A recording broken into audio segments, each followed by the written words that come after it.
نحمده نصلی علی رسولہ الکریم اما بعد اعوذ باللہ من الشیطان الرجیم بسم اللہ الرحمن الرحیم۔ میں آپ سامعین کے سامنے غار ثور کا واقعہ بیان کرنا چاہتی ہوں۔ مجھے امید ہے کہ آپ پراعتماد سنیں گے۔ ہجرت کے موقع پر حضور صلی اللہ علیہ وسلم اور حضرت ابو بکر صدیق رضی اللہ تعالی عنہ غار ثور میں تشریف فرماتے ہیں۔ اس دوران سوراخ سے ایک سانپ نکلتا ہوا نظر آیا۔ سانپ کو دیکھ کر ابو بکر صدیق رضی اللہ تعالی عنہ نے سوراخ کے منہ پر پیر رکھ دیا۔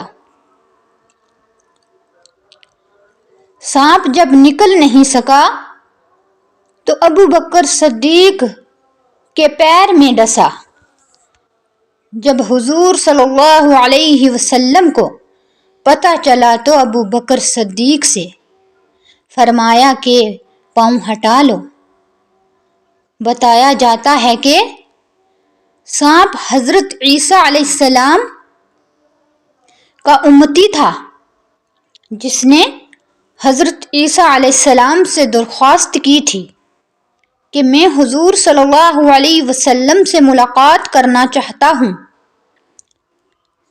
حضرت عیسیٰ علیہ السلام نے اس سے فرمایا تھا کہ تم اپنی موجودہ شکل میں دیکھ نہیں سکتے،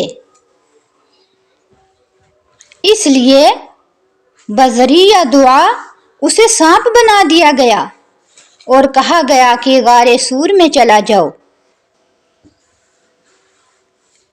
ہجرت کے موقع پر دیدار ہوگا۔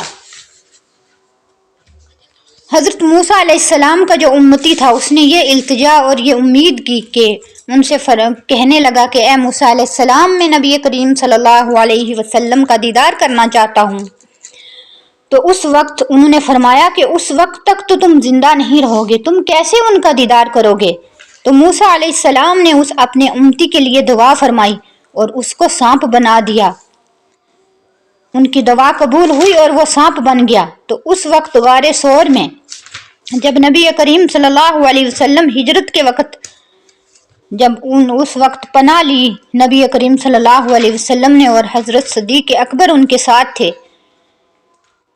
تو وہ سانپ جب نکلنے لگا تو انہوں نے پاؤں رکھا اور ان کے پاؤں کو اس نے ڈس لیا، اس وجہ سے کہ میں ان کا دیدار کرنا چاہتا ہوں۔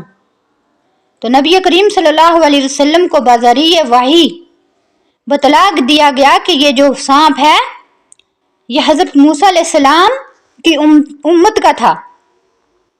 اس وقت حضور صلی اللہ علیہ وسلم نے حضرت صدیق اکبر سے فرمایا کہ آپ اپنا پاؤں ہٹا دیں، کیونکہ یہ موسیٰ علیہ السلام کی امت کا ہے، میرا دیدار کرنا چاہتا ہے۔